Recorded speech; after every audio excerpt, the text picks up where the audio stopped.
Support comes from the Missouri Forest Products Association, providing more than 41,000 jobs in the production of wood pallets, railroad ties, white oak barrels, hardwood floors, and more. Details at choosewood.com. Welcome to St. Louis on the Air. I'm Sarah Fenske. Last summer, the late Congressman Elijah Cummings released a staff report looking at the U.S. border with Mexico. Its focus was the impact that immigration policies were having on children there. It was called Child Separations by the Trump Administration, and it included 10 case studies of children. But those studies struck Deborah Stiles as incomplete.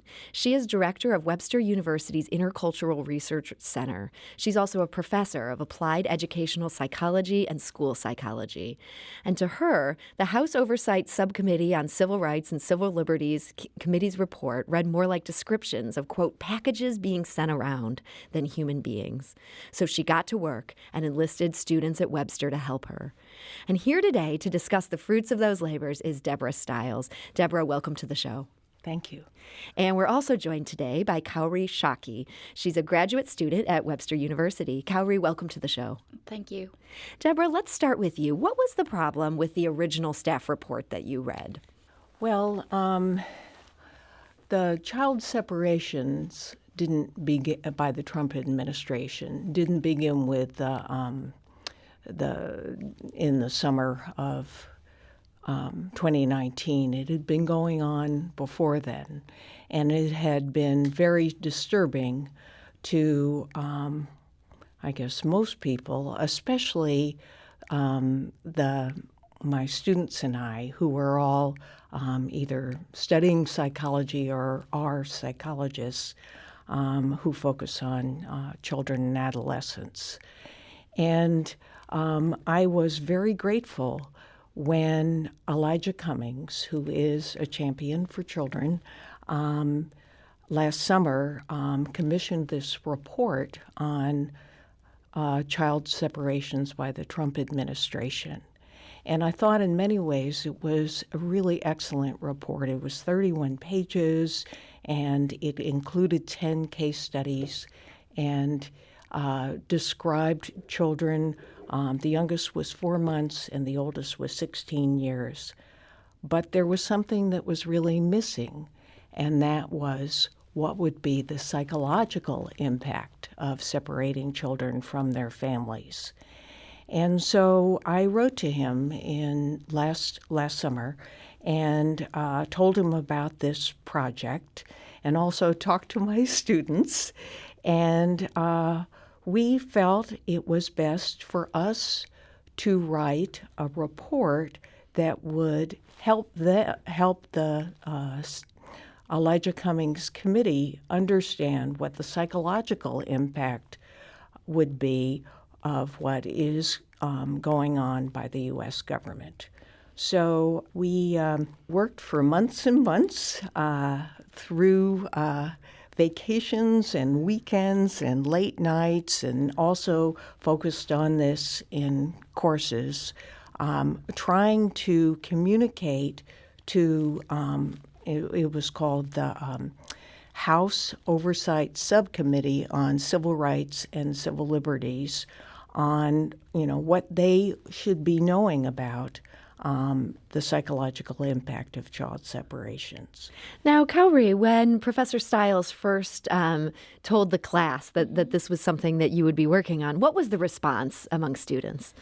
First, I think including me, no one believed her because writing report to Congress people, that's unbelievable. And no one ever had done any published work or had such a huge impactive work before. So we all felt overwhelmed and get so nervous, but she guided us step by step. And each classes, we just had to do small portion for each classes, so that helped. So you broke us. it down into small parts. Yes. It sounds like right away you understood the enormity that this was something very important to do. It was just maybe understanding that you were equal to the task.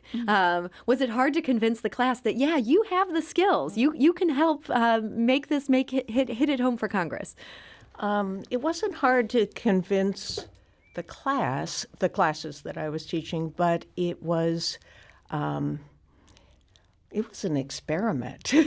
This was problem-based, integrated education. I've been a professor for 39 years.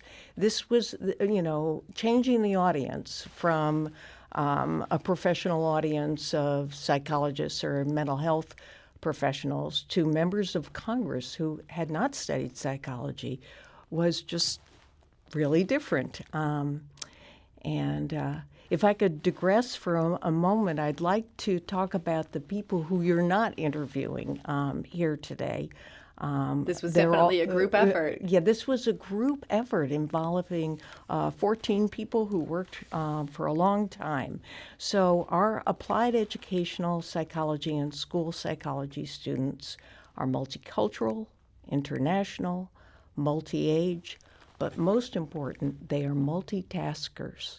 So the majority of our students, graduate students, are parents, and they also have full-time jobs working with children. And somehow the whole group collaborated and worked on this together. After months, we produced this report. And when we wrote the report, we decided that since the members of Congress had not, majored in psychology, that we would take a different kind of approach. And we took a storytelling approach and told a story about each of the 10 case studies, starting with the youngest child who was 4 months going all the way up to the child who was 16. And in telling these stories, we tried to compare what someone of that age should and could be doing developmentally, and also how what happened to that child would be traumatic, in which ways, and how what happened to the child would affect the rest of their lives.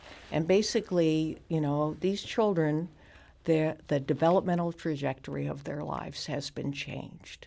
And many of them have not even been reunited. So let's talk about one of these children in particular. Kaori, I understand you and a classmate worked to flesh out the only case study included in the House Subcommittee's 2019 report where we actually know the name of the child, and his name was Konstantin. Who is Konstantin? Konstantin is a Roma boy, and so he came to United States with his father, and actually first time he came with his mother and the other brother, but then he and his father were caught. He was immediately separated from his father, and after that he was spending time with foster family for a couple of months, and then he was given an American foster family? Yes. Okay. And so he was very young when he was placed there. What happened after that? So during the foster care, there are a lot of YouTube video we can see on the internet. And during that time, he sometimes smiled and we could see his healthy development. But after he went back to his family in Romania, so this is the second time he was separated from the caregivers, and that made him a lot of trauma and depression. And because of that, after the 1 year later, the reunion, he can't still stand or walk alone, or he can't speak even a word. And it is way delayed, much more slower than usual. So he's not developing at the level you would expect based on the age that he is. Deborah, Kaori mentioned these videos on YouTube. These are just publicly available there if you know where to look? Yes. But for the other children, we really don't know much about them. We know their gender and we know their age. We don't know their name. And we know the different places that they were sent in the United States, and in many cases we know that they were not reunited with their families.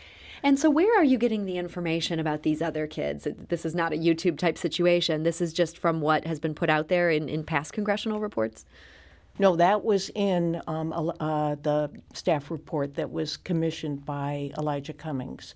So there was a short paragraph written about each of the 10 children, and then we wrote several pages about each of them. And so when you're not able to see these children in most cases, or you can't sit down and talk to them, how are you able to sort of put in context what you want Congress to take away from what you've learned about child development? Well, in a couple of cases, I drew a sketch of what I thought the child might look like. And then we used, in addition to, using just sort of general descriptions, we used a lot of photos and graphs and pictures of the brain and things like that to explain it. And so with these illustrations that you yourself did personally, what's your hope in including those in the report? My hope for the whole thing is that they could see these 10 children as people, as developing people whose lives are all ahead of them, and perhaps understand what our government is doing to affect their lives, and also to know about the possibilities for them. And the report also, I should mention, ends with recommendations and a to-do list for them. And that's something that you and your students developed? Yes. And so give us a sense. What are some of these recommendations? So the first one is to promote the ratification of the United Nations Convention on the Rights of the Child. The U.S. has not done this, and child rights are important. The second one is to acknowledge World Children's Day, which is November 20th. The third one is to propose legislation supporting immigrant and asylum-seeking children, and then name the bill after Elijah Cummings. And the last one is to practice self-care because you too are affected by secondary traumatic stress. Mm-hmm. And this is one of the sort of surprising parts of our report. The last section is on traumatic stress and healing. And it not only talks about the stress for, the children, but also for the people who work for ICE and, who have much higher suicide rate than police officers, for instance, and the stress on people in Congress. And we watched hours of hearings that they held, and you can tell from the testimony and the members of Congress that they were profoundly stressed and upset by what had happened to these children. Mm-hmm. Now, Kaori, I know you teach Japanese classes, and you used to teach middle school in Japan. Are there ways in which this project felt important to you professionally as an educator? Oh, yes, of course. Because as an educator, and Japan has a lot of immigrants these days too. Mm-hmm. And I saw a lot of children from all over the world in my school setting. And generally, I do care about children regardless of their nationality or religion or anything. And I think this is what all the adult people have to care and have to do for future children's development. For us to look out for these children. Mm-hmm. Now, Deborah, you're headed later this month to Washington, D.C. to meet with a member of Congress and present this to them. When is that happening? Well, I prefer not to give the details, but you are going. What are your goals for that meeting? Probably to discuss the report that was sent and make some suggestions about what could be done, and to really bring more awareness to it. This isn't something that happened in the past and now it's fine. There are still family separations that are occurring, even in, Missouri. And a lot of issues we can deal with as adults. But this is their life. They haven't been on the planet that long, and we need to pay attention to what's happening to children right now. Well, Deborah Stiles of Webster University's Intercultural Research Center, thank you for joining us today. Thank you. And Webster University graduate student Kaori Chaki, thank you for being here. Thank you. Support comes from the Missouri Forest Products Association, providing more than 41,000 jobs in the production of wood pallets, railroad ties, white oak barrels, hardwood floors, and more. Details at choosewood.com.